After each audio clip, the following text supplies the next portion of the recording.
Welcome to the Man Cave Podcast with Dan Casper. Let's do some business of sports, some NFL private equity. So I think we might have talked about this a while ago when it was first kind of floated out there. But to give you a little bit of background, the NFL owners yesterday voted in favor of private equity investments. So we're gonna do our best to kind of like I'll do the Michael Scott Office reference, explain it to us like we're 5 years old here, okay? So at a special league meeting yesterday, it was actually in Minnesota, Eagan, Minnesota, believe it or not. Home of the Vikings, literally their home suburb. The owners voted in favor of allowing select private equity firms to buy up to a 10% stake of a team. Each fund will be able to do deals with up to 6 teams. The vote passed with support of 31 of 32 franchise owners. Any guess on who voted against it really quick, unless you know it? Mike Brown? It was Mike Brown. He's always the one. How did you? I was surprised you picked Mike Brown. Like, what made you think that anybody that's the Bengals owner over there? Brown seems to be the closest to a contrarian owner. Not just to be contrarian, but he's like, no, we shouldn't do this. Well, you wonder why the Bengals have been one of the lesser franchises for a long time. I know better of late, but historically not that. Well, like they never invested in practice facilities and all that stuff too, right? I mean, It was like, oh boy. Then they go to the Super Bowl. It's like, dang, now I got to do stuff. So. Son of a! Why do we have to do that? Yeah, that's not surprising at all. Yeah. So the initial approved firms, in case anybody's wondering, because I'll be honest, I don't know anything. I've never heard of these people. Ares Management, Sixth Street Partners, and Art Goes Partners, in addition to consortium nicknamed the Avengers, that includes Dynasty Equity, Blackstone, Carlyle Group, CVC Capital Partners, and Ludus, a platform funded by investor and former NFL running back Curtis Martin. My favorite Martin. I've heard of a good number of those when sports business stuff comes up, and sometimes in just general, like, broader financial news. Those are big names. Mm-hmm. Yeah, there's a lot of money involved there. So it was back in July that Roger Goodell said that the league had seen a tremendous interest from private equity. The league did create a committee to look at the possibility. It sounds like Clark Hunt was one of those leaders from Kansas City and such. The NFL is the last major sports league to allow private equity investment and is still treading lightly on the issue by allowing only a select group to participate. The NBA, Major League Baseball, the NHL, and soccer all allow private equity ownership of up to 30%. Roger Goodell told CNBC back in July that he believes that 10% is a compliment due to the existing ownership structure and that the percentage could be raised at some point in the future. So why is this newsworthy? Why is this a thing? It's because team franchise values are going up, right, Luke? And if a team is on the market to be sold, not a lot of people can afford it. Well, let's use Washington as an example. $6.05 billion, to just straight up buy that. The franchise, that's what the franchise sold to an ownership group that included Josh Harris and 20 other investors. Harris said in June that the process, quote, created a little bit of a wake-up call at the NFL. Unless you're one of the wealthiest 50 people in the world, writing a $5 billion equity check is pretty hard for anyone. So this now will give teams who are considering new or renovated stadiums access to a capital pool they haven't had access to in the past, said Clark Hunt. So prices going up for franchises, prices going up for stadiums. Well, that means lower pool of people, potentially investors and buyers. This is a way to hopefully alleviate that a little bit, right? Mm-hmm. That was part of the deal with the Commanders' purchase, too, that they had to take on, like, all these multiple investors that didn't have the strongest wherewithal, like what the NFL would have preferred, but they were so determined, the NFL was so determined to get rid of Snyder, they're like, well, we're just going to allow this anyway. It's not bad, but even if it doesn't hit our ideals, we have to do this. That was a sign, pretty clearly. There's not enough money to go around. You're right. So if someone does want to sell, what are you going to do? Right. You're stuck. I mean, you'd like to think a lot of these owners would be like, well, my valuation is so big. Why would I want to sell? Well, if you do actually want the billions, okay, there's got to be something else. Otherwise, you can't. What if some owner got in a really difficult financial situation for whatever reason? Something else, like a personal thing, and now he's going to lose half of his money because of like a marriage or divorce thing. Those sorts of things happen. So what do you do? Well, this is the club, so they're going to be thinking about each other in that regard. So the other part in this, too, because I think we heard this a lot when it was Washington was up for sale, but I mean, the whole Jeff Bezos thing, like Dan Snyder, he didn't want Jeff Bezos to buy the team or something like he didn't want him involved in that? Yeah. But like, okay, if you're not going to do this, then you're kind of slim pickings on who can buy it, right? I mean, you might just be left with Jeff Bezos to buy your team. Right. And I wonder if the NFL is also thinking, if we have another undesirable owner situation, as much as they do look out for each other, so it's a minor miracle that they were able to push out Snyder. But let's just use the two that right now are the most problematic, and I don't think either is to the point. I mean, we could say what we think as fans, but to the point where the owners would want to kick him out. Bidwell and Tepper. If they're like, we really kind of don't want you to be owners anymore. But then they start having demands like, yeah, well, I'm not going to sell to this one. I'm not going to sell. And we know that they're not going to, the owners aren't going to go so far as to force a sale for those guys compared to what Snyder was doing. Then those guys, a rogue owner, a problem owner could be like, hey, I can't sell to anyone. I guess I have to keep the team. Oh, darn. Right. And I know you guys aren't going to set the precedent of kicking out somebody, so I'm in the club. Nothing you can do about it. Right. Well, yeah, they just did do something about it. Right. So, yeah. That's the way you get around that. And again, if anyone is like, yeah, well, what Bidwell did was terrible, what Tepper, I mean, owners have their definition of morals. I think most of us fans would prefer anyone with sketchy ethics would be gone anyway. But we know how the owners club works. So they found, that's not the primary reason. The primary reason is to sell, you need people that can buy in a broad sense. But this will also help in case someone pulls a Dan Snyder and goes, nah, well, this person doesn't fit, this person doesn't fit. And, well, okay, now the NFL called the bluff on that. So, like, the example, like, this wouldn't happen anytime soon. But let's say all of a sudden the Dallas Cowboys are up for sale. Well, they're the highest-ranked value franchise in the NFL. As of last August 2023, this was a year ago, $10 billion. Who's going to write a check for $10 billion to buy the Cowboys? Now, mind you, of course, $9 billion is still going to be, I mean, even with $100 million of private equity money, which, I mean, it's a lot, but... And that was last year. That value might have gone up in a year. Right.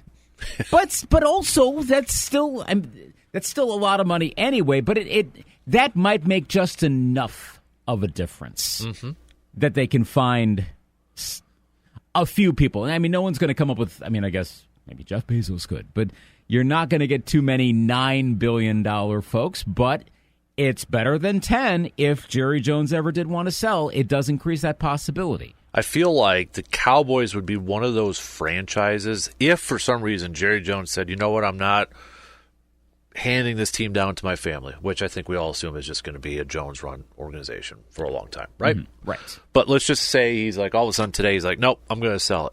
I feel like the Cowboys would be a franchise that, you know, these rich billionaires who had no interest in owning a team, the Cowboys would be one where it'd be like, yeah, I'd be interested in buying that one. You know, it's because it's more than just a football team. Right. And you know that the value is likely going to continue to grow. I don't know at what point the values, quote unquote, peak or at least level off. I I don't know if you heard the Bill Simmons podcast with Chuck Klosterman. It's like 3 weeks ago now or so. They did one of those let's like look at the future sort of things. It was actually a really fascinating pod. And again, it's opinionated, so they could be wrong about some stuff. But Klosterman had an interesting theory that this could be 20 to 40 years down the road, but at a certain point, advertising dollars are really going to start to fall in professional sports. As the ad money, like the TV media deals, continue to get bigger and bigger and bigger. So the networks have to spend more and more money, and advertisers have to spend more and more money to put commercials on these platforms, streaming, broadcast, which probably still will be around, more so than cable. At a certain point, don't advertisers go, we can get more bang for the buck not spending gobs of millions of dollars on this. It's better to just go back to a traditional ad campaign doing other stuff besides sports. And that guts a lot of these models. Mm-hmm. And the NFL is going to be in the best shape, at least we think so, because it's the dominant sports form. But if the media deals start going down, advertising starts going down, then necessarily the franchise valuations are, I don't know if they're going to suddenly go back to a $100 million Cowboy valuation. I don't think that's ever going to happen in our lifetime. Maybe not in our kids' lifetime. But at some point, it's going to peak out. Like, I don't know if we're going to have like a $50 billion Cowboys valuation. I don't think. I mean, if any team could go high, it's Dallas, maybe the Lakers, depending on who they've got. I think maybe the Yankees, maybe I've heard the Dodgers could actually become one of those guys. Is way up at the top. But no, I don't think the Cowboys are going to sell anyway, so it's kind of a moot point. What about I'm trying to cover all the teams. Would the Lakers be the NBA one, or was that still the Knicks, you think? Or Boston? Celtics? Because wasn't there they might be selling to the Celtics? Yes, yeah. With Grossbeck is putting them up for sale. So that's going to bring in a lot of money. See, the Knicks are oh, man. That team has been so poorly run for so long that has way undershot the value of that team. How many times we talked about it on this show of Knicks they have to have the Knicks involved because that's just the way. Well, I understand why that sentiment is there. New York, basketball, Madison Square Garden, all of that. But it's kind of been put on pause since the 90s. And even before then, you have to go way further back. The Knicks way outrate their success. But if they were successful maybe 2/3 as much as the Celtics or Lakers, they'd be number one. Mm-hmm. Just they don't have that history. The Lakers have great history. The Celtics have great history. The Knicks don't. Mm-hmm. Yeah. So that valuation could be really high. The Lakers, I think it is a little dependent on who they have, and I know Los Angeles is a Lakers town. But what if they went through 10 years of nobody? Mm-hmm. And we haven't really. I mean, we saw some of that pre-Kobe, post-Magic, a little post-Kobe, pre-LeBron, but we haven't seen a decade of who? What? Yeah, there was that gap of Magic until Shaq got there a few years later. Yep. Yeah, and then obviously Shaq and Kobe kind of together hand in hand over there too. But yeah, you think about it, wasn't because I was thinking about. I'm like, man, it had to have been longer than 4 years. But you think about Magic, retired 92, 91, 92 the first time. Mm-hmm. Shaq broke my heart, went over there in 96. So it's been a few years. Yeah, but it's not long, though, where the Knicks will have long stretches of ineptitude. I mean, the Celtics, I think, have had some longer-ish ones, but I emphasize ish. They don't really have 15 years of, wow, they're kind of an also-ran. Mm-hmm. But the Knicks could be a whole lot bigger. Not to the level of a Dallas Cowboys. I'm looking at Forbes, because I think everybody's heard about the Forbes franchise values, right? So this is from last year. Yeah, the world's 50 most valuable sports teams 2023. I wonder what they're going to do. This was September, so maybe we're getting a new one coming up here, I would imagine. Yeah, probably. Lakers are not the highest NBA valued team. Boston is not the highest valued NBA team. The Knicks are not the highest team. It's the Warriors, number 3. I'm not surprised. Number 3 overall. So, in that same podcast, they were doing like their, like again, the most broadly valuable franchises. Mm-hmm. They mentioned the Warriors and the 49ers as well. Knicks are actually number 9, so they're the second highest NBA team right now. Behind the Lakers, ahead of the Celtics? No, behind the Warriors. Oh, it's right. Yeah, Warriors so and ahead. the Knicks. Wow. Again, the potential there, and I'm sure the Knicks' success of the past few years is helping a lot. Mm-hmm. Gosh, if they win a championship. Lakers are the third highest NBA team. I'm scrolling through because it's like all the world, so you got a lot of soccer teams in this thing. Right. Yep. Man, I'm going down here. There's a drop-off. Finally the Bulls show up at number 39. Yep, I'm not surprised. Then Boston at 43. I was struggling in mentally, like, okay, who'd be next? And thing is that after Steph Curry leaves the Warriors, not that they're going to suddenly become a nobody. They're not going to return to the depths of super inept 90s aughts era Warriors. Gosh, we forget about how bad. The PJ Carlissimo era? Oh, my gosh. If anyone who's young and is like, hey, Warriors, they've always been great. No, they haven't. They were like right up there with, I'm trying to think, who's like the most inept teams right now. Think of the most inept teams ever. If you're listening to this show right now, you're like in your mid 20s or so, and all you know is the Warriors and Steph and being one of the dominant teams. Ponder like the current Carolina Panthers, but then multiply that by like a couple decades. Yeah, that was the Warriors. They sucked. They were bad. No, and now, wow, Steph Curry so changed that franchise. Being where they're at in the Bay Area, there's a lot of money involved. Fairly new arena. Right. I think they'll be okay even post Curry. Mm-hmm. Yeah. Maybe not quite to that valuation, but they're going to be up there for a while. Mm-hmm. Absolutely. But yeah, there's definitely, I mean, you throw soccer into this equation. I can't. Does soccer have private equity? Do you know off the top of your Yes, they do. Okay. Yeah. Okay. The whole sports washing thing. Okay. Oh, that's very much a thing. Like how Newcastle United over in the Premier League is owned by the Saudis. Okay.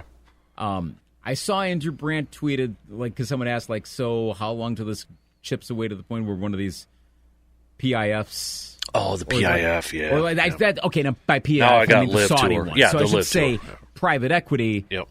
The PIF is a Saudi one that we've been hearing about. How long until one of those types of organizations takes over? He said it's going to be decades. You're talking for the NFL, right? Right. Okay. So if anyone's worried about, just to use that one example, are the Saudis going to take over the Panthers? No. And maybe not in our lifetimes. No.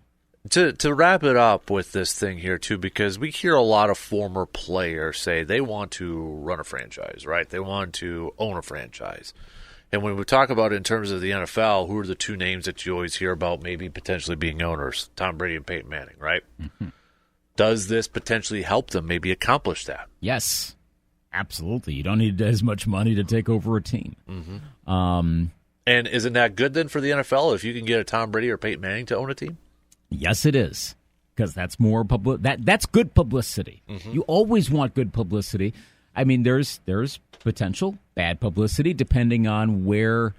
I mean, okay, look, most of these private equity firms you were just mentioning, they're not connected to a foreign government or a particular entity that has as questionable, moral ethics or something like that. Most are not.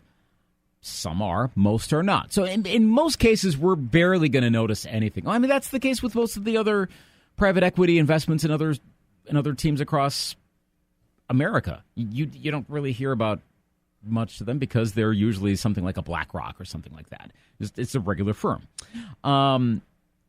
If you had something that has built up its own set of controversy like the Saudi PIF, that's bad publicity.